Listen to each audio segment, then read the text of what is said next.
Attorney, so your assessment po on the first day? Okay naman, it went smoothly. Actually, we're very happy the way the first day of trial went. No, I think for both sides naman it went smoothly.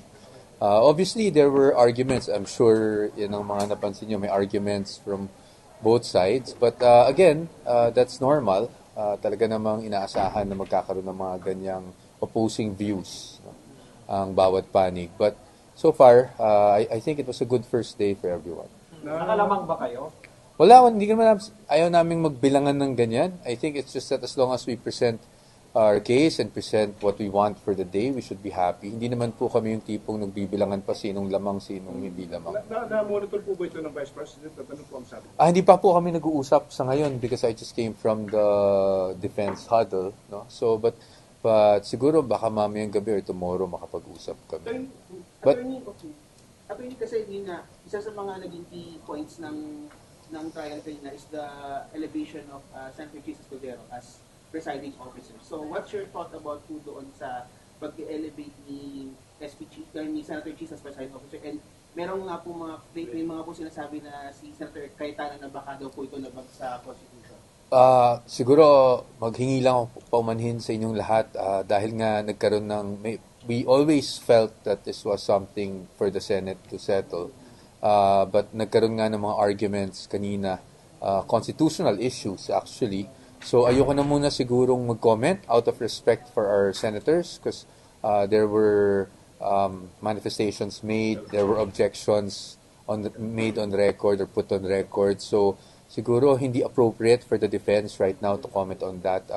Ano lang po, no? Gusto lang po nating galangin talaga yung ating mga senator judges. Pinababalik na yung BIR box. Anong masasabi nyo ba? Malaking development pa for you yun sa defense? Hindi naman. Sa amin naman kasi, as sa totoo lang, diba, nasabi naman namin nung time na nagkaroon ng manifestation or motion, at least in our view, from the prosecution regarding the marking of the documents doon na nakapaloob sa BIR box, sinabi na naman namin doon that we are not opposing it subject to certain conditions. So, ngayon na ibabalik, sa amin naman, wala naman kaming issue doon, no? But, yun nga, nagsabi rin naman kasi na maaari pa ring humingi ng supina, hindi ba yung prosecution kung sakaling gusto nila pa supina yung mga ganong dokumento. So, siguro, we will reserve our comments for when that time happens or when it actually happens that they do request or move for the issuance of another round of subpoena. Motion for arraignment. Well, kanina kasi, I think it was made clear naman that nung nagkaroon ng views yung prosecution and then we also, through Attorney Sheila, our lead counsel, also gave our views and our position on the matter. So parang kanina, I think na-settle na yun, no? That there was no need to do that because she is represented by counsel and under the rules, that's all is necessary. 16-minute speech po si Attorney Sheila Sison, she poked holes on the allegations of the House prosecution, but among the highlight was the allusion on the confidential funds issue. Binanggit niya po si BBM, dating BBM Secretary Amina Pangandaman and former ES person basically saying the confidential funds were approved by the President of the Year.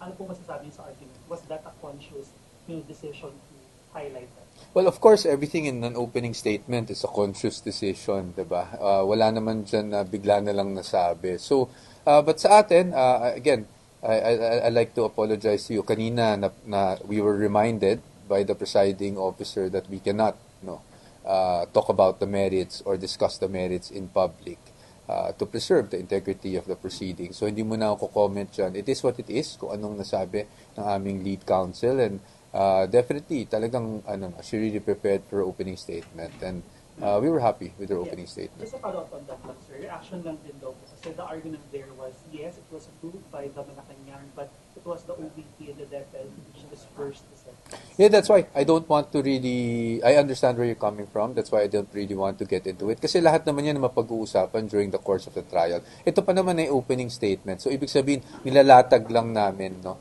Yung kumbaga yung perspective namin o yung posisyon namin doon sa kasong hinahawakan namin. So, this is all preliminary, so to speak. So, siguro makikita naman natin, hindi naman malilimit sa mga ganyan lang na statements ang buong trial. So makikita na lang natin siguro pag naglatagan na tayo ng ebidensya kung totoo, hindi totoo yung mga aligasyon laban sa Vice Presidente. Sir, ang magiging sequence daw ng articles of impeachment 4132. Yes. Okay ba kayo doon? Anong nakikita nyo doon sa sequence na yun? Oo, iyan sa totoo lang, yung ganyang sequence, no, that is, we have to also be factual and objective about it. Talaga namang prerogative yan ng prosecution. Sila ang may say kung ano yung gusto nilang unahin. Tayo, wala naman tayong naging problema dan. Kaya nga kung napapansin nyo, we did not register any objection. Ang gusto lang naman talaga natin is ma-disclose, sabihin sa atin kaagad kung ano ang order of trial, ano ang order ng presentation nila ng evidence nila, nang sa ganun, makapaghanda naman tayo. All, of course, for fairness and due process. No? But as far as ano yung uunahin nila, ano yung papangalawa, that is really well within the prerogative of the prosecution, and we respect that. Sir, based on today's proceedings, would you recommend for the Vice President to appear anytime soon? Well, right now, I think it's too early to say. Wala pa kaming ganyang iniisip. Again, whether we recommend or not, ma'am, I'm sorry. I know the public is very much interested in that, and that's why I understand your question. But any advice given by a lawyer to his or her client is privileged by nature, so that is something that we will never disclose in public.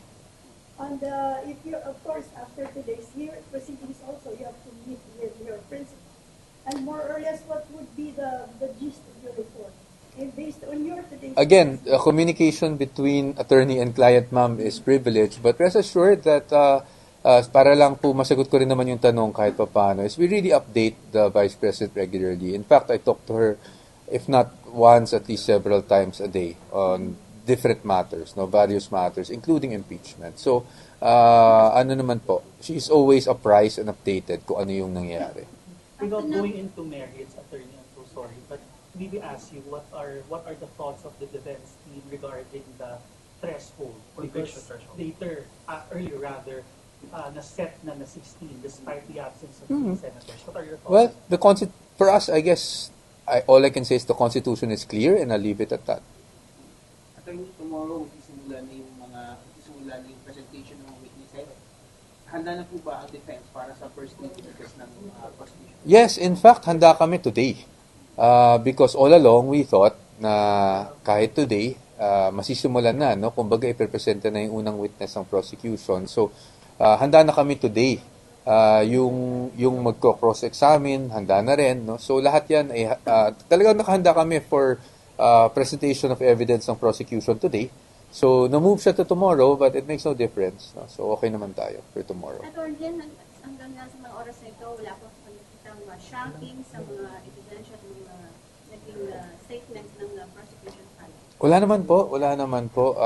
Everything today from the prosecution and is expected. In fact, maybe perhaps everything from our end was also expected by the prosecution, diba? Kasi it's really preliminaries. So, wala pa naman po tayo doon sa stage na yun. I think things will progress through as the days go by, no? As trial days go. Sir, comment and reactions opening statement ni Congresswoman Cristo.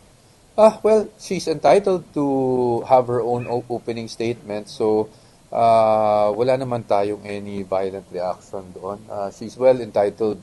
That's her opening statement. So, I think it would be unfair for us to comment or say anything against that.